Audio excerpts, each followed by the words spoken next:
আল্লাহ রাব্বুল আলামিন বলেন, কিতাবুন আনজালনাহু ইলাইকা লিতুখরিজান নাসা মিনাজ যুলুমাতি ইলান নূর। সূরা ইব্রাহিমের প্রথমে আল্লাহ রাব্বুল আলামিন বললেন, নবী আপনার কাছে আমি কোরআন নাযিল করেছি, আপনার কাছে আমি কিতাব নাযিল করেছি, এই কিতাব দিয়া যাতে আপনি মানুষকে আলোকিত মানুষ বানাতে পারেন, কোরআন দিয়া মানুষগুলোকে যাতে ভালো মানুষ বানাতে পারেন, অন্ধকারাচ্ছন্ন জীবনে ডুবে আছে ওই মানুষগুলোকে যাতে আপনি আলোকিত ভালো মানুষ বানাতে পারেন, এই কোরআন দিয়া জাতির মানুষগুলোকে অন্ধকারাচ্ছন্ন থেকে বের করে যাতে আপনি আলোর পথ দেখাতে পারেন, আলোর পথে নিয়ে যেতে পারেন, এজন্য আমি আপনার কাছে এই কোরআন নাযিল করেছি। সুবহানাল্লাহ। এই কোরআন দিয়া মানুষকে অন্ধকারাচ্ছন্ন থেকে বের করে আলোর পথে নিয়ে যান। এই জন্য আল্লাহ নবী বললেন, আল কোরআন হুজ্জাতুল লাকা ওয়া আলাইক। মুসলিম শরীফের হাদিস। কোরআন আমাদের পক্ষে দলিল, কোরআন আমাদের বিপক্ষে দলিল। এই দুনিয়াতে যারা কোরআনের প্রতি ঈমান রাখবে, কোরআন যারা পড়বে, কোরআন যারা তেলাওয়াত করবে, ব্যক্তিগত জীবনে যারা কোরআন মানবে, পারিবারিক জীবনে যারা কোরআনের বিধানগুলোকে প্রতিষ্ঠিত করবে, সামাজিক জীবনে যারা কোরআনের বিধানগুলোকে প্রতিষ্ঠিত করবে, রাষ্ট্রীয় জীবনে যারা কোরআনের বিধানগুলোকে প্রতিষ্ঠিত করবে, এই কোরআন আল্লাহর কাছে বিচারের মাঠে সুপারিশ করবে। আল্লাহ কোরআনের সুপারিশ কবুল করে নিয়ে আপনাকে জান্নাত দিয়ে দিবে। সুবহানাল্লাহ। আর যারা কোরআন মানবে না, কোরআন তাদের বিপক্ষে আল্লাহর কাছে কথা বলবে রব্বুল আলামিন, এরা আমার কোরআন পড়ে নাই, কোরআন তেলাওয়াত করে নাই, কোরআনের বিধানগুলোকে নিজের জীবনে বাস্তবায়ন করে নাই, পরিবারে কোরআনকে বাস্তবায়ন করে নাই, সামাজিক জীবনে কোরআনের বিধান প্রতিষ্ঠিত করে নাই, রাষ্ট্রীয় জীবনে কোরআনের বিধানগুলোকে তারা প্রতিষ্ঠিত করার চেষ্টা করে নাই। অতএব আজকে আমি কোরআন আপনার কাছে তাদের বিরুদ্ধে মামলা করলাম। নাউজুবিল্লাহ। কোরআন মামলা করবে, অভিযোগ করবে আমাদের ব্যাপারে, আল্লাহর কাছে কোরআনের সুপারিশ আল্লাহ কবুল করে মামলা আমলে নিয়ে আল্লাহ আপনাকে আমাকে জাহান্নাম দিয়ে দিবে। নাউজুবিল্লাহ। বিচারের মাঠে আরেকটা বড় মামলা খাওয়া লাগবে। আল্লাহ রাব্বুল আলামিন বলেন, ওয়াকালা রাসূলু ইয়া রাব্বি ইন্না কওমি ইত্তাখাযু হাযাল কুরআনা মাহজুরা। আল্লাহ নবী আল্লাহরে বলবেন, রব্বুল আলামিন এরা আমার দলের মানুষ, এরা আমার উম্মতের মানুষ, এরা দুনিয়াতে কোরআনের প্রতি ঈমান রাখে নাই, কোরআন পড়তে পারে নাই, কোরআন পড়া শিখে নাই, এরা কোরআন তেলাওয়াত করে নাই, কোরআনকে তারা পড়ে নাই, সন্তানগুলোকে কোরআন শিক্ষা দেয় নাই, স্ত্রীকে কোরআন শিক্ষা দেয় নাই, নিজের জীবনে কোরআনের বিধান বাস্তবায়ন করে নাই, পরিবারে বাস্তবায়ন করে নাই, ওরা সমাজে রাষ্ট্রে কোরআনের বিধান প্রতিষ্ঠার চেষ্টা করে নাই। আজকে আমি তাদের বিরুদ্ধে আপনার কাছে মামলা করলাম। নাউজুবিল্লাহ। বিশ্বনবী মামলা করবে আল্লাহর কাছে আমাদের ব্যাপারে, আল্লাহ রাসূল মামলা করবে। অতএব যারা কোরআন পড়ি না, কোরআন পড়তে পারি না, সন্তানদেরকে কোরআন শিক্ষা দেয় নাই, অবশ্যই নিজেরা কোরআন শিখতে হবে, কোরআন পড়তে হবে, সন্তানগুলোকে কোরআন শিখাইতে হবে, ভালো মানুষ হিসেবে গড়ে তোলার চেষ্টা করতে হবে। এ দায়িত্ব বাবা মা। এ দায়িত্ব কার? কন্যা কেন? এ দায়িত্ব কার? অনেকে আমার বলে, হুজুর কোরআন তো আমাদের বাড়িতে আছে, আমার ছেলের টেবিলে কোরআন আছে, মেয়ের টেবিলে কোরআন আছে, এরপরে আমাদের টেবিলে কোরআন আছে, ঘরে কোরআন আছে, মাদ্রাসায় কোরআন আছে, মক্তবে কোরআন আছে, শিক্ষা প্রতিষ্ঠানে কোরআন আছে, রাষ্ট্রীয় বিশাল সেক্টর আলাদা আলাদা সব জায়গায় কোরআন আছে। অনেকেই কথা বলে। একটু আমার দিকে তাকান তো ভাই, সবাই তাকান। একটা গল্প বলবো, এর জন্য অ্যালার্ট করে নিলাম। এক বেচারা আমেরিকা যাবে, ধরুন 20 লক্ষ টাকা লাগবে, গরিব মানুষ, বাবা অনেক কষ্ট করে গাভি টাভি বিক্রি টিক্রি করে, মার সামনে বিক্রি টিক্রি করে ছেলের জন্য 20 লক্ষ টাকার ব্যবস্থা করল। 20 লক্ষ টাকার ব্যবস্থা করে ছেলের বিদেশ পাঠাইছে। ছেলে বিদেশ গেল, আমেরিকা গেল, ভালো টাকা পয়সা কামায়। হঠাৎ করে খবর গেল বাবা চোখে কম দেখে, মসজিদে মাগরিবে যেতে কষ্ট হয়, এশার সালাতে যেতে কষ্ট হয়, বাজারে চা খেতে যেতে কষ্ট হয়, আসতে কষ্ট হয়। ছেলে খবর পাইছে। খবর পাইয়া আমেরিকার সবচেয়ে দামি লাইট, টর্চ লাইট, 10 লক্ষ টাকা দামের একটা টর্চ লাইট কিনছে। কিনা বাবার কাছে পাঠাইছে। পাঠায়া বাবারে ফোন দিছে, বাবা সালাম টালাম দিয়া, শুনলাম বাজারে যেতে পারেন না, চা খেতে যেতে পারেন না, মসজিদে যেতে পারেন না, আমেরিকার সবচেয়ে দামি লাইট 10 লক্ষ টাকা দামের একটা টর্চ লাইট কিনে পাঠাইলাম, এটা জ্বালাইয়া জ্বালায় আপনি বাজারে যাইয়েন আর আমার জন্য দোয়া করেন। বাবা প্রথমে লাইট পাইছে, লাইটটা প্রথমে পাইয়া বুকের মধ্যে জড়াইয়া ধরছে, ধরে একটা চুমু দিছে, চুমু দিয়া বগলে নিচে রাইকা সোজা বাড়িতে নিয়ে সুকেসের ভিতরে তালা মেরে রেখে দিছে। পুরো মহল্লায় খবর হয়ে গেছে, অনেক দামি লাইট আসছে, সবাই আসছে দেখতে। বলে যে আব্দুর রহমান সাহেব, শুনলাম ছেলে নাকি অনেক দামি লাইট পাঠাইছে, আচ্ছা দাও না একটু দেখি লাইটগুলো কেমন, লাইটটা দেখতে কেমন। কয় না না, খবরদার, আমার ছেলে আমেরিকা থেকে লাইট পাঠাইছে, অনেক দামি লাইট, এটা ধরা যাবে না, এটা দেখা যাবে না। কাউরে ধরতেও দেয় না, কারে দেখতেও দেয় না। বাজারে যাওয়ার সময় লাইট বগলে নিচে নিয়ে বাজারে যায়, আর মানুষ যদি বলে দেন না একটু লাইটটা দেখি, বলে যে না না অনেক দামি লাইট, আমার সন্তান আমেরিকা থেকে পাঠাইছে। খালি অনেক দামি লাইট, অনেক দামি লাইট, সন্তান আমেরিকা থেকে পাঠাইছে, 10 লক্ষ টাকা দামের লাইট, এটা সকাল বিকাল তসবির মতো জপে, কাউরে ধরতেও দেয় না, দেখতেও দেয় না। বাজারে মসজিদে গেলে বগলে নিচে লইয়া যায়, আসে আর যায়, মাগা লাইট জ্বালায় না, লাইট জ্বালায়। হঠাৎ করে একদিন কুয়াশা পড়ছে, বাজার থেকে আসতেছে, মসজিদের পাশে একটা টয়লেটের গর্ত ছিল রাস্তার পাশে। ও আর দেখে নাই অন্ধকারে টয়লেটের গর্তে পড়ে গেছে, বগলে নিচে লাইট, কিন্তু টয়লেটের গর্তেও পড়ে গেছে। রাতে আর খুঁজে পায় না। পরে সকালবেলা ইমাম সাহেব নামাজ পড়ে বাড়িতে যাবে, দেখে যে ওইখান থেকে একজন বলতেছে আমারে বাঁচাও, আমারে বাঁচাও। ইমাম সাহেব গিয়ে দেখেছে আরে এটা তো আমরা আব্দুর রহমান সাহেব। তাড়াতাড়ি উঠাইলো, উঠাইয়া বাড়িতে নিয়ে গোসল টোসল ছেলে মেয়েরা করাইলো। গোসল করায় কইলে আচ্ছা টয়লেটে করতে পড়লেন কেমনে? কয় গতকালকে রাত্রে অনেক কুয়াশা পড়ছিল, বাজারে গেছিলাম, এশার নামাজ পড়লাম, আসতে আসতে একটু দেরি হয়ে গেছে, অন্ধকার রাত্রি ছিল, চোখে দেখি নাই, টয়লেটের গর্তে পড়ে গেছি। কয় সাথে গিয়ে লাইট ছিল না? কয় অনেক দামি লাইট, অনেক দামি।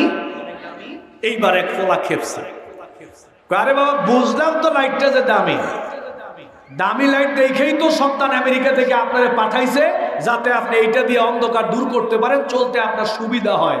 আপনি খালি লাইটের প্রশংসা করেন, খালি লাইটের প্রশংসা করেন, লাইট জ্বালান না। আজকে যদি লাইটটা আপনি জ্বালাইতেন, টয়লেটের গর্তে পড়ার কথা। সন্তান লাইটটা এই জন্য দিছে যাতে আপনি টয়লেটের গর্তে না পড়েন। আজকে আমাদের অবস্থা হয়েছে, কোরআন আমাদের ঘরে আছে, মক্তবে আছে, মাদ্রাসায় আছে, হেফজখানায় আছে, শিক্ষা ব্যবস্থায় আছে, বিচার কার্যালয়ে আছে, সংসদে আছে, বঙ্গভবনে আছে, সবার ঘরে ঘরে কম বেশি কোরআন আছে। সবাই খালি কয় লহে মাহফুজ থেকে আসছে, অনেক দামি কিতাব, সর্বশেষ আসমানি কিতাব, খালি কোরআনের প্রশংসা, খালি কোরআনের প্রশংসা, মাগার মানার খবর নেই। তো কোরআন যদি না মানি, ব্যক্তি জীবনে যদি কোরআন না মানি, ব্যক্তি জীবন আলোকিত কেমনে হবে?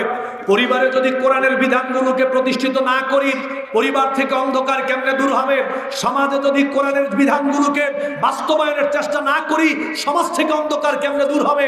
রাষ্ট্রীয় জীবনে যদি আল্লাহর কোরআনের বিধানগুলোকে বাস্তবায়নের চেষ্টা আমরা না করি, রাষ্ট্র থেকে অন্ধকার দূর কেমনে হবে? ঠিক কি না? আল্লাহ বলছে, হে রাসূল, আপনার কাছে আমি কোরআন নাজিল করেছি, আপনার কাছে আমি কিতাব নাজিল করেছি, আপনি এটা দিয়ে মানুষগুলোকে অন্ধকার থেকে আলোর পথে নিয়ে আসবেন, গোটা দুনিয়ার মানুষগুলোকে আপনি আলোকিত করে দিবেন। এর জন্য কোরআন পাঠাইছি। সুবহানাল্লাহ কও, আরো জোরে সুবহানাল্লাহ কও। এই জন্য সন্তানদেরকে কোরআন শিক্ষা দিতে হবে, দ্বীন শিক্ষা দিতে হবে, ঈমান আকীদা শিক্ষা দিতে হবে, আদর্শ শিক্ষা দিতে হবে, চরিত্র শিক্ষা দিতে হবে। ঠিক কি না কও? অনেকে ভালো সন্তান অনেকে পছন্দ করে না, দাড়ি রাখলে পছন্দ করে না, পর্দা করলে পছন্দ করে না। অনেকে মনে করে দাড়ি যেই ছেলেরা রাখে ওরা নাকি বিয়ে করতে পারে না, দাড়ি রাখলে বিয়ে করতে পারে না। অনেকে দিনদার ছেলেদেরকে একটু তুচ্ছ তাচ্ছিল্য করে। সবাই একটু আমার দিকে তাকান তো ভাই, একটা হাদিস শোনাই, সহিহ বুখারীতে আসছে, মাররা রাজুলুন ইনদান নবী সাল্লাল্লাহু আলাইহি ওয়াসাল্লাম ফাকালা লি রাজুলিন ইনদাহু জালিসুন মা রাআইকা ফি হাযা। আল্লাহ রাসূল এভাবে একজন সাহাবীকে নিয়ে বসা, এ পাশ দিয়ে একজন লোক গেলেন, তা আল্লাহর নবী জিজ্ঞেস করলেন, মা রাআইকা ফি হাযা, এই যে লোকটা এখন গেল, এই লোকটা সম্পর্কে তোমার ধারণা কি একটু বলো। কয়, ইয়া রাসূলুল্লাহ হাযা হারিয়ুন, এ খুব দাম্ভিক, প্রভাবশালী, খুব উঁচু মানের একজন ব্যক্তি, খুব দাম্ভিক, প্রভাবশালী, অহংকারী, টাকাওয়ালা। ইন খাতাবা ইউনকাহা ওয়া ইন শাফা ইউশাফা, এ যদি কেউ বিবাহের প্রস্তাব দেয় আমি শিওর কেউ ফিরিয়ে দেবে না। এ যদি কারো ব্যাপারে সুপারিশ করে 100% তার সুপারিশ কবুল করা হয়। লোকটা চলে গেল। সুম্মা মাররা রাজুলুন আখার, অতঃপর আরেকটা লোক গেল। আল্লাহ নবী চুপ থাকলেন, আরেকটা লোক গেল। যাওয়ার পর আল্লাহ রাসূল বললেন, মা রাআইকা ফি হাযা, এই যে পরে যে মানুষটা গেছে, এই মানুষটা সম্পর্কে তোমার ধারণা কি একটু বলো। তিনি বললেন, ইয়া রাসূলুল্লাহ হাযা রাজুলুন মিন ফুকারাইল মুসলিমিন, আল্লাহ রাসূল পরের লোকটা দরিদ্র দিনদার একজন মুসলমান। ইন খাতাবা আল্লাহ ইউনকা ওয়া ইন শাফা আল্লাহ ইউশাফা ওয়া ইন কালা আল্লাহ ইউসমা। আল্লাহ রাসূল পরে যে মানুষটা গেল, এ দিনদার গরিব মানুষ, ও যদি কারো ব্যাপারে সুপারিশ করে কেউ কবুল করে না, কোনো কথা বলে শোনে না, কাউকে যদি বিবাহের প্রস্তাব দেয় এর প্রস্তাব কেউ কবুল করবে না। আল্লাহ রাসূল ওর বংশমর্যাদা নাই, ওর আভিজাত্য নাই, ওর ক্ষমতা নাই, ওর দাম্ভিকতা নাই, ওর টাকা পয়সা নাই, তবে একটা জিনিস আছে, ও দিনদার দরিদ্র মুসলিম।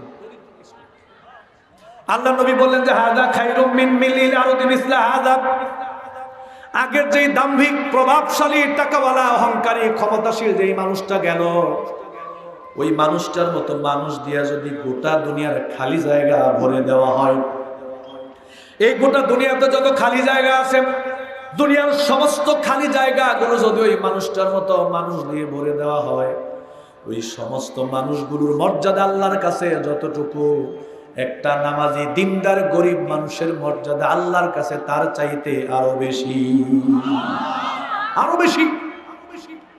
কেন সন্তানকে দিনদার বানাইবেন না? কেন সন্তানকে কোরআন শিক্ষা দিবেন না? কেন সন্তানকে চরিত্রবান বানাবেন না? অবশ্যই সন্তানকে দিন শিক্ষা দিতে হবে। আপনি ডাক্তার বানান, ইঞ্জিনিয়ার বানান, রাজনীতিবিদ বানান, ব্যাংকার বানান, কলেজের শিক্ষক বানান, বিশ্ববিদ্যালয়ের শিক্ষক বানান, আপনি পুলিশ বানান, সেনাবাহিনী বানান, কোনো অসুবিধা নাই, ইসলাম নিষেধ করে নাই। তবে ইসলাম বলছে আগে তার কোরআনটা শিখাও, তার চরিত্র ঠিক করে দাও, তার আদর্শ ঠিক করে দাও, এরপরে যে কোনো হালাল পেশায় তুমি তাকে নিয়োজিত করতে পারো, কোনো অসুবিধা নাই। এজন্য মায়েরা, আমার বোনেরা, আমার ভাইয়েরা, সন্তানদেরকে দিন শিক্ষা দিতে হবে। নিজেরা কোরআন শিখবেন, কোরআন পড়বেন, ছেলে মেয়েগুলোকে কোরআন শিক্ষা দিবেন। রাজি আছেন ইনশাআল্লাহ? আল্লাহ যেন তৌফিক দেন। কোন আমিন। আরো জোরে বলেন আমিন। এইবার দেখেন, নামাজ শিক্ষা দিবেন, নিজেরা নামাজ পড়বেন, ছেলে মেয়েগুলাকে নামাজি বানাইবেন, নামাজের কথা বলবেন। আমাদের সমাজে অনেকে আছে নিজে নামাজ পড়ে কিন্তু গোলামানে নামাজের কথা কয় না। হাজী সাহেব হজ করছে, নিজে একা একা নামাজ পড়ে, আর একটা 15-20 বছরের ছেলে নাক ডেকে ঘুমায়, হাজী সাহেব কিচ্ছু বলেন না। না, আল্লাহ কোরআনের কোথাও আপনারা বলেন যে তুমি শুধু নামাজ পড়ো, শুধু নামাজ পড়ো, এই কথা কয় নাই। আল্লাহ বলছে ওয়ামুর আহলাকা বিসসালাতি ওয়াসতাবির আলাইহা, তোমার পরিবারের মানুষগুলাকে নামাজের কথা বলো আর তুমি নিজেও নামাজ পড়ো। সুবহানাল্লাহ। নিজেও পড়ো, সন্তানগুলোকে নামাজের কথা বলো, নামাজের নির্দেশ করো। কারণ তোমার সন্তানরা যদি নামাজ না পড়ে, নামাজি না হয়, তাদের চরিত্র ভালো হবে না, তারা ভালো মানুষ হবে না, তারা গুনাহ থেকে বাঁচতে পারবে না। সর্বোপরি নামাজ যদি না পারে, নামাজ যদি না পড়ে, তাহলে জাহান্নামে যাওয়া লাগবে। আল্লাহ রাব্বুল আলামিন বলেন ইয়াতাসাআলুনা আনিল মুজরিমিনা মা সালাকাকুম ফি সাকার ক্বালু লাম নাকু মিনাল মুসাল্লিন। পাপিষ্ঠ মানুষগুলোকে যখন সাকার নামক জাহান্নামে দেওয়া হবে, জান্নাতীরা জাহান্নামীদেরকে বলবে মা সালাকাকুম ফি সাকার, তোমরা আজকে জাহান্নামে কেন আসলা? তোমাদের তো জাহান্নামে আসার কথা না, আজকে তোমরা জাহান্নামে কেন আসলা বলো?